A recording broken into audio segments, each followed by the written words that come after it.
माताओं, बहनों, भाइयों, मैं आपको बताने जा रहे हैं बसंत पंचमी के बारे में। किस दिन बसंत पंचमी का पर्व मनाया जाएगा और आपको उस पर्व पर क्या करना चाहिए, ये जानकारी हम आपको अपने इस चैनल के माध्यम से दे रहे हैं। पूरी जानकारी प्राप्त करने के लिए जुड़े रहेंगे हमारे साथ वीडियो के अंत तक। बहन भाइयों, बसंत पंचमी शिक्षा, साक्षरता, विद्या और विनय का पर्व है।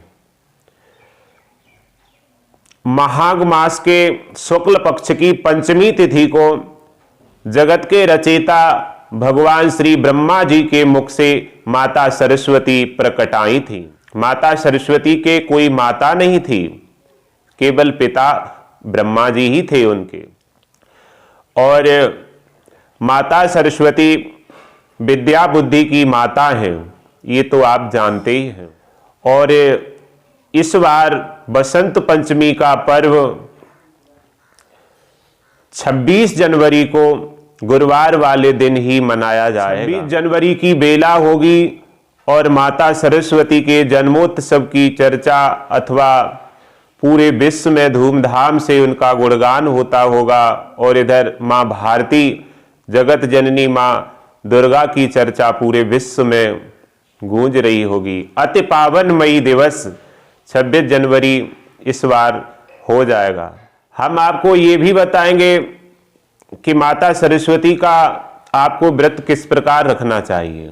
बहन भाइयों, प्रातः काल की बेला में उठ जाइए, शौच क्रिया से निवृत्त होइए, स्नान ध्यान करिए, साफ सुंदर वस्त्र पहनिए। कोशिश कीजिए पीले वस्त्र धारण करने की, क्योंकि बसंत ऋतु भी उस दिन से, ऋतुओं की राजा है बसंत ऋतु, उसी दिन से प्रारंभ हो जाएगी।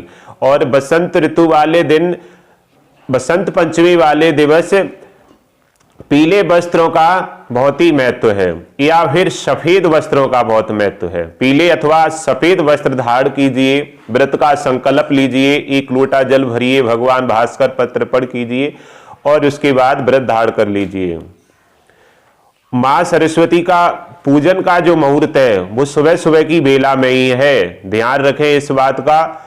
शास्त्र में है पूजा मुहूर्त सुबह 7:07 से 8:26 तक। इतनी बहुत ही पावनमयी व्रत की अगर आप इस समय में न कर पाए तो दूसरी मुहूर्त है वो 12:28 से है और 1:49 तक। सबसे अच्छी मुहूर्त तो सुबह की है जो मैंने आपको पहले बताई। उसी समय में आप पूजन मां सरस्वती का कर दीजिए, उनकी प्रतिमा रखिए और उनका पूजन करिए। आप उनका मंत्र श्लोक नहीं जानते हो तो उनका नाम लेकर ही पूजा कर दें। मंत्र श्लोक याद करने की कोशिश करें, हम आपको बता रहे हैं। ओम पावका न सरस्वती ओआजे भीर वाजनीवती यज्ञम वष्टोध्यावशो सरस्वती माताए नमः, ये श्लोक है। आप इससे पूजन कर दीजिए। ये नहीं बोल पाओ तो ओम सरस्वती नमः, इससे आप पूजन कर दीजिए। अगर आप ऐसा करेंगे तो विद्या बुद्धि में आप बहुत ही आगे रहेंगे। विद्या बुद्धि आपके पास है तो आपके पास सब कुछ है। अगर विद्या बुद्धि नहीं है तो आपके पास कुछ नहीं है। इसलिए माता सरस्वती की पूजा अवश्य ही करें। अगर आपके घर में कोई वाद्य यंत्र है, जैसे हारमोनियम है या कोई भी संगीत यंत्र है, तो आप उसका भी पूजन करिए उस दिन, ऐसा शास्त्रों में है। अगर कोई बालक या बालिका बुद्धि में कमजोर है, विद्या में कमजोर है, तो उससे अवश्य ही माता सरस्वती का पूजन करवाइए ताकि वो विद्या बुद्धि में तेजस्वान बने। और हो सके कमजोर बालक को, विद्या में कमजोर बालक को बसंत पंचमी वाले दिवस शहद चटाइए सरस्वती माता का मंत्र श्लोक अथवा नाम लेकर के, तब भी वो तेजस्वान विद्या में बनेगा, मधुरभाषी बनेगा, मीठा बोलेगा। शास्त्रों में तो ये भी वर्णन आया है आपको बसंत पंचमी वाले दिन मयूर की भी पूजन करना चाहिए, मोर का पूजन करना चाहिए, क्योंकि सरस्वती का भान है। भान इसीलिए है क्योंकि मयूर हमेशा मधुर बोलता है, मीठा बोलता है, इसलिए माता सरस्वती का वाहन मयूर है। मयूर का भी पूजन कीजिए। मयूर आपको ना मिल सके, चित्र में देख लीजिए या मोर का पंख ले लीजिए, उसका पूजन अवश्य कीजिए। ऐसा करने से विद्या बुद्धि प्राप्त होती है और आपकी वाणी मीठी है, शुद्ध है, तो आप सदा सम्मानदाय के पात्र माने जाएंगे। भाषा ही व्यक्ति को सम्मान प्रदान कराती है। धन कभी व्यक्ति को सम्मान नहीं दिलाता, भाषा व्यक्ति को सम्मान दिलाती है। धन आपकी जेब में पता नहीं कितना है, कौन जानने वाला, अगर आप उससे बोलेंगे तो आपकी भाषा शैली से ही वो आपको समझ जाएगा।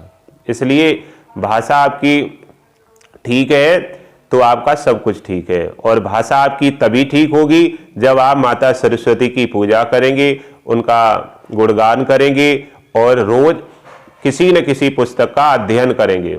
अध्ययन करने से भाषा शैली ठीक होती है और लिखने से लेखनी ठीक होती है। इस बात का हमेशा ध्यान रखें। हम आपको इतना ही बताएंगे और हम आपको बता भी चुके इतनी ही वीडियो में आपको कैसे पूजा करनी है और आपको किस समय सरस्वती की पूजा करनी है। बसंत पंचमी वाले दिन, बसंत पंचमी किस दिवस की है और किस तारीख की है, ये जानकारी हम आपको बता चुके हैं। अब आशा करते हैं आपको ये जानकारी अवश्य ही अच्छी लगी होगी। तो माताओं, बहनों, भाइयों, इस जानकारी को अधिक से अधिक जनता जनार्दन तक पहुंचाने की कृपा करें, आपकी महान कृपा होगी। अगर आपने हमारे चैनल को अभी तक नहीं अपनाया है तो अवश्य ही अपनाइए और कमेंट में जय मां सरस्वती, जय श्री राधे कृष्ण अवश्य लिखिए। राधे कृष्ण।